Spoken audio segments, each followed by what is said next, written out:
Hello there. So, welcome to the introducing yourself part of things. I imagine that most of you won't be doing a video, or one not as long as me. And I hope that you do introduce yourself, because a big part of this community is actually connecting with each other in a way that you realize the trust is already there. And so one of my reminders is, if you keep coming to this breath consistently and people see each other on this Ohana Breath, you realize that they are as committed to themselves as you are committed to yourself, which means the implied trust is there already. And that's what I love dealing in, is the currency of trust. The people I connect are like, oh my God, if you've connected us, there's something there, even if it doesn't work out the way that I thought or the way that you thought. And please introduce yourself, because that's how you get to be seen and to see each other. So, I am Soul Dr. Nick.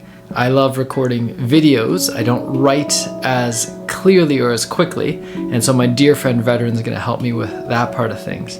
I am a father, I am a husband, I'm a son, I'm a brother, and I've been up to so many different lifetimes of things. Currently, at this very moment, my son's about 3.5 years old, and he's showing me the wonders of the world. He's reminding me that playing and just enjoying and being present are so important, because every day he's changing. The only constant he taught me is change. And how do I be with that change? Not just in himself, but that's a reflection of the change in myself. And so everything keeps evolving here, which is challenging, because who am I feels like it keeps changing, but I'm getting more and more clear of the core and the essence. For the physical world, I was born in the US, Buffalo. I grew up in a small town on the east coast of Canada in Summerside, Prince Edward Island. And so I actually didn't realize that I wasn't white for so long, because that's what I was surrounded with. And so I didn't feel that sense of racism or exclusion. And I got to know what it was like to be in a community where everyone knew each other. And that's one of the funniest things, is whenever people ask, like, yeah, I may not remember everyone because I don't have that great a memory for those things. But if you ask almost anyone in my hometown and in PEI, do they know of us? Yes, because we were so rare. And I got to leave home when I was young at 16. I got to be ahead of the game in so many ways because I was gifted with a great brain. And so that's how I got into the sciences, into medicine, into becoming a medical doctor, and how I didn't learn the patterns of learning as much because I was able to shortcut so many things. And so as an adult, I've had to learn, how do I learn best? What are the environments that do it in? Because otherwise I was always relying on just being ahead of the comparison of everyone else versus being the best version of me.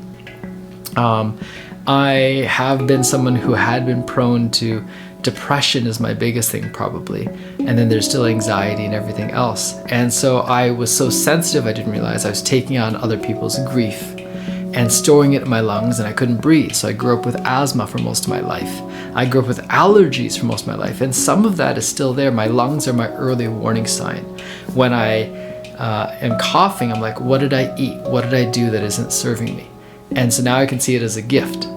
And every time I get sick now, I'm no longer worried, oh my God, is this going to turn into an infection that requires antibiotics that's going downhill? It's just, what is there here to clear? And so I went from someone who had been sick regularly, multiple courses of antibiotics, and needing lots of Western medicine, including steroids and other things to keep my lungs under control, to now being able to breathe freely and enjoy it and loving that fact. And so much so that last year, my beloved really wanted to have a pet, a furry pet, and I've never had one my whole life because of my asthma. And I thought, oh my God, what if we bring something home and I find out I'm allergic? And that was the biggest risk I took last year, because I knew she would fall in love with that being. And then will she love that being more, or be able to be with me? And thankfully, even though our cat Bao Bao sleeps on our bed and often with me, I've been able to breathe well. It doesn't mean that there isn't probably some trigger there, but it's so muted that I'm enjoying life, and I'm enjoying more the richness of life, having this furry friend, having this pet that gives me a whole nother dimension of love, of acceptance, of belonging, and of learning how to manifest. We asked for a cat that behaved like a dog, because I didn't want a dog I had to walk all the time, but I wanted an animal that wanted to see me, that I didn't have to earn their affection. And that's our cat. Everyone's always like, how do you get him to do this? And I'm like, I didn't do anything. He's actually a rescue from the SPCA. He was 2 years of age. And he's everything that we were looking for. He's handsome, he eats amazing food, he's with us, he goes outdoors with us, he sees the family, everyone gets to pick him up, and he's great with our son. Our son can, in a way, almost abuse him because he's not exactly the most gentle at this age, and Baba was great with it. And how did I even call in this life where I have a son and a wife? Like, I mean, I remember when I was ending my time in medicine without realizing I was ending my time, I was like, I can do this, but I'll probably be dead in 10 years. With my blood pressure 150 over 110, weighing just over 100 pounds, and often getting sick, because the only way I knew how to get out of doing is by being sick. And it's not to blame my parents. I love my parents. I would not be here without them. And I recognize there's some patterns that I gained from them. They were trying their best, but without realizing the way I interpreted it. And the way I interpreted it was, I have to keep doing and performing unless I'm sick, and then I get to lie down and not do anything. And that was probably part of my recurrent sicknesses. Whereas now I realize, okay, the sickness is a gift I can learn from, but I don't really want to stay here that long. Like, I'm willing to be with it as long as it wants to be here, but let's go enjoy life again. And when I'm enjoying life, let's not say I can only have fun when I'm sick. Because that used to be it. If I was sick, then I could play video games for 2 weeks. And so now I'm like, if I really want to play or watch something, create the space and time to play or watch it. Because if I don't, that old pattern will come up going, okay, I need to be burnt out so that I can actually do a thing that I enjoy. And now as well, part of the reason of stepping outside the ADD is actually doing something that I love.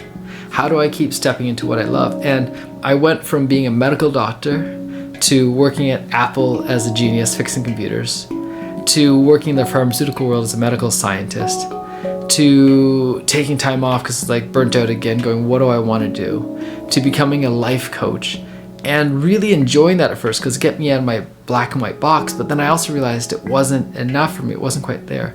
To doing some transcendental meditation, to then doing some plant medicine, to doing breath work, to now realizing I want to incorporate it all and then make it my own. And I'd been spending so much of my life looking for the approval of others, looking for what we call the blessing of the Father. Like, oh, will you please say that I'm doing a good job, and looking for that external validation. And I still do it at times, and I get caught up on it, whether it's with my own beloved, whether it's with a teacher, whether it's with someone else, and forgetting that the only person whose approval I actually want is mine, and not my 3D world one, but rather the more clear version of me who's like, Nick, just have fun. And when you're having fun and you're playing, everyone else is having more fun and playing. And isn't that the world you want to be in? And what does play mean? It used to be an escape from work. Like, video games were an escape from life. And now life itself is a game. And so often when I'm playing video games, it's actually hard now because it's getting back into this layer of control of all this stuff. And now I'm realizing I used to be like, oh, I'm going to get these things checked off my list versus what is the number one thing I want to watch, see, do, read? And let's do that first. Because it used to be I was saving it because it's like, let's save it for a rainy day when I need it. And now I realize there's an unlimited number of things that I want to do. I want to free dive with the whales. I want to go to Egypt. I want to breathe hundreds of thousands of people. I want to be with the people that I look up to that I can't even imagine. That's been happening, right? Like whether they're best-selling authors, whether they're CEOs, whether the people I only see on YouTube and watch their stuff, I've become friends. I've gotten contacts. I'm able to chat with things. And as I get past that old pattern of a little bit of starstruck, more and more they're authentic connections and communications. And that's what I love here too. People, when we get together, they feel seen.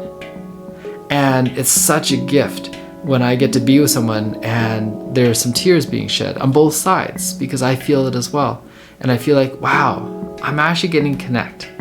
I'm actually getting to see what you really want, desire, believe in, and to see and get a glimpse of your world. And so these days, I'm still someone who loves technology. Like, I love playing with all these toys. While also, I've recently learned about electromagnetic frequencies and radiation, and I'm trying to avoid all that. So it's crazy being with that dichotomy.